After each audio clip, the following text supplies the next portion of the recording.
ಯಾದಗಿರಿ ನಗರದ ಹೃದಯ ಭಾಗದಲ್ಲಿರುವ ಪ್ರಸಿದ್ಧ ಪ್ರವಾಸಿ ತಾಣ ಲುಂಬಿನಿ ಗಾರ್ಡನ್ ಕೆರೆ ತೀವ್ರ ಬೇಸಿಗೆಯ ರಣಬಿಸಿಲಿಗೆ ಸಂಪೂರ್ಣವಾಗಿ ಬತ್ತಿ ಹೋಗಿದೆ.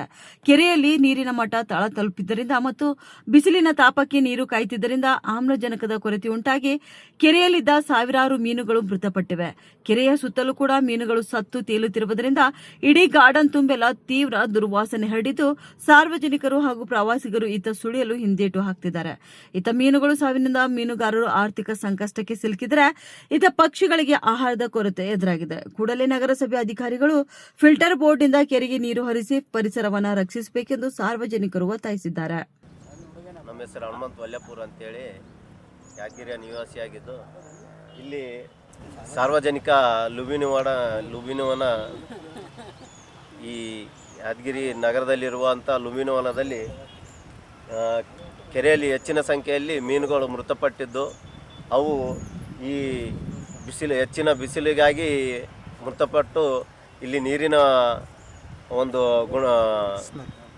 ಕಡಿಮೆ ಇದೆ. ನೀರು ಕಡಿಮೆ ಇದ್ದ ಕಾರಣ ಅವು ಮೀನುಗಳು ಹೆಚ್ಚಿನ ಸಂಖ್ಯೆಯಲ್ಲಿ ಮೃತಪಟ್ಟಿರುತ್ತದೆ. ಈ ಕಡೆ ಜಿಲ್ಲಾಡಳಿತವರು ಗಮನಹರಿಸಿ ಇದನ್ನೆಲ್ಲ ಸ್ವಚ್ಛ ಮಾಡಿ ಮತ್ತು ಮೊದಲಿನ ಥರ ಸಾರ್ವಜನಿಕರು ಈ ಒಂದು 3-4 ದಿನದಿಂದ ಬರೋದನ್ನು ಕಡಿಮೆ ಮಾಡಿದ್ದಾರೆ.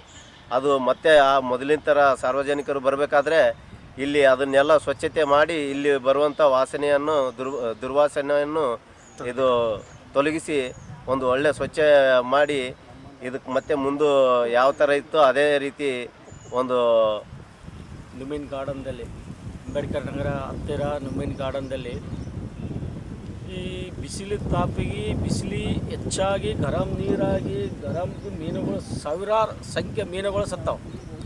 ಮೀನುಗಾರಿಗಳಿಗೆ ತುಂಬ ನಷ್ಟ ಆಗ್ಯದ. ಏನು ನೀರು ಅದಕ್ಕೆ ಕಡಿಮೆ ಆಗಿದೆ ಅಂದರೆ ಬಿಸಿಲಿಗೆ ಕಡಿಮೆ ಆಗಿ ಇಲ್ಲಿ ಚರಂಡಿ ನೀರು ಬರ್ತಾವೆ ಸರ್. ಅವು ಚರಂಡಿ ನೀರು ಬಂದು ಇದಕ್ಕೆ ಸಪ್ಲೈ ಆಗಿ ಅದಕ್ಕೆ ವಾಸನೆಗೆ ಮೀನು ಮತ್ತು ನೀರು ಬಿಸಿಲಿಗೆ ಎರಡು ಸೇರಿಕೇಸಿ ಅವು ಮೀನುಗಳು ಸತ್ತುಬಿಟ್ಟವು ಸರ್. ಸಾವಿರಾರು ಲೈನಿಗೆ ಸಾವಿರಾರು ಮೀನುಗಳು ಸತ್ತವು. ಈಗಾಗಲೇ ನೀವು ನೋಡಿರ್ಬೋದು, ತೋರಿಸಿವಿ ನಿಮಗೆ. ಏನು